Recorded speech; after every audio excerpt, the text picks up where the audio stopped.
Assalamualaikum warahmatullahi wabarakatuh. Sobat beriman, kisah kali ini menceritakan tentang kisah 7 pemuda Ashabul Kahfi dalam mempertahankan keimanan mereka. Silahkan simak videonya, dukung kami dengan mensubscribe channel ini. Semoga menjadi amal jariah sobat beriman, karena sudah mendukung channel dakwah ini. Tidak usah berlama-lama, silahkan simak videonya. Ashabul Kahfi adalah kisah tentang 7 orang pemuda yang tertidur di dalam sebuah gua selama 309 tahun. Kisah ini terjadi sebelum zaman Nabi Muhammad. Ketujuh pemuda ini bersembunyi di dalam gua yang bernama Gua Rajib, yang lokasinya berada kurang lebih sekitar 8 km dari Amman, Yordania, untuk melarikan diri dari kekejaman seorang raja yang bernama Raja Dicyanus. Kisah ini berawal dari sebuah negeri yang bernama Negeri Ephasus. Negeri Ephasus dipimpin oleh seorang raja yang sangat kejam. Dan ia juga seorang penyembah berhala. Raja ini bernama Raja Dicyanus. Raja Dicyanus adalah seorang raja yang tidak segan-segan membunuh siapa saja yang menolak perintahnya untuk menyembah berhala. Suatu ketika, Raja Dicyanus mendengar bahwa ada beberapa pemuda yang tidak bersedia untuk menyembah berhala. Ketika ditanya mengapa pemuda-pemuda tersebut tidak bersedia untuk menyembah berhala, mereka berkata bahwa mereka hanya ingin menyembah kepada Allah Ta'ala saja. Nama ketujuh pemuda Ashabul Kahfi ini adalah Maxalmena, Martinus, Castunus, Bairunus, Danimus, Yatubunus, dan Tamlika. Raja Dicyanus menawarkan berbagai kenikmatan kepada ketujuh pemuda ini. Raja Dicyanus memiliki tujuan agar ketujuh pemuda ini mau menuruti keinginannya, yaitu menyembah berhala dan meninggalkan Allah Ta'ala. Namun, tanpa diduga sang raja, ketujuh pemuda ini tetap menolak tawaran Raja Dicyanus. Bahkan pemuda-pemuda ini sepakat untuk segera pergi meninggalkan kota kelahiran mereka.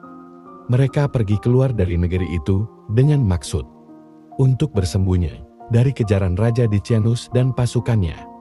Mereka akhirnya bersembunyi di dalam sebuah gua.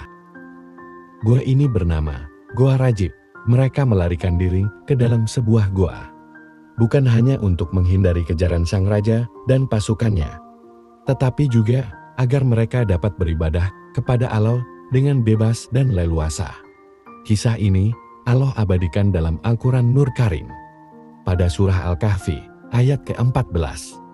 Dan kami teguhkan hati mereka ketika mereka berdiri, lalu mereka berkata, Tuhan kami adalah Tuhan langit dan bumi, kami tidak menyeru Tuhan selain Dia. Sungguh, kalau kami berbuat demikian, tentu kami telah mengucapkan perkataan yang sangat jauh dari kebenaran. Akhirnya, Allah menutup pendengaran dan penglihatan ketujuh pemuda ini, sehingga mereka tertidur dalam waktu yang sangat lama. Diperkirakan mereka tertidur di dalam gua tersebut selama 309 tahun. Dalam surah Al-Kahfi ayat 10-11 disebutkan, Ingatlah, ketika pemuda-pemuda itu berlindung ke dalam gua, lalu mereka berdoa, Ya Tuhan kami, berikanlah rahmat kepada kami dari sisi-Mu, dan sempurnakanlah petunjuk yang lurus bagi kami dalam urusan kami. Maka, kami tutup telinga mereka di dalam gua itu selama beberapa tahun. Al-Kahfi ayat 10-11. Waktu terus berjalan, sampai akhirnya negeri Ephasus sudah beberapa kali berganti raja. Dan Raja Dicyanus telah meninggal. Allah pun akhirnya membangunkan ketujuh pemuda ini, sebagaimana yang tertulis di dalam surah Al-Kahfi ayat 12. Kemudian kami bangunkan mereka, agar kami mengetahui manakah di antara kedua golongan itu yang lebih tepat dalam menghitung berapa lamanya mereka tinggal dalam gua itu. Saat para pemuda ini terbangun, salah seorang dari mereka bertanya, berapa lama kita sudah tidur di sini? Mungkin kita hanya tidur sehari atau setengah hari, jawab pemuda yang lain. Tidak, Allah yang lebih tahu berapa lama kita sudah tidur di sini. Begini saja, sebaiknya salah satu di antara kita keluar dari gua untuk membeli makanan dan memastikan bagaimana keadaan kota saat ini, ujar salah satu seorang pemuda. Akhirnya pemuda yang bernama Tamliha pergi ke kota.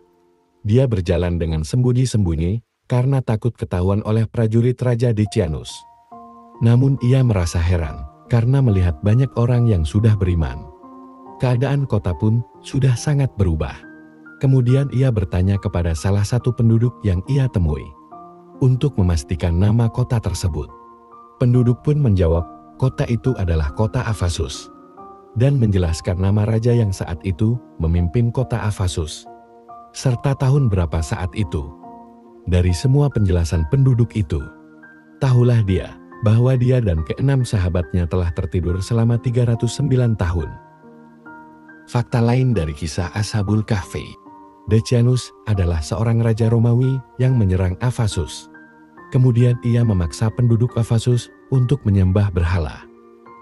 Pada tahun 1963, seorang arkeolog bernama Rafiq Wafa Ad-Dukani menemukan letak gua.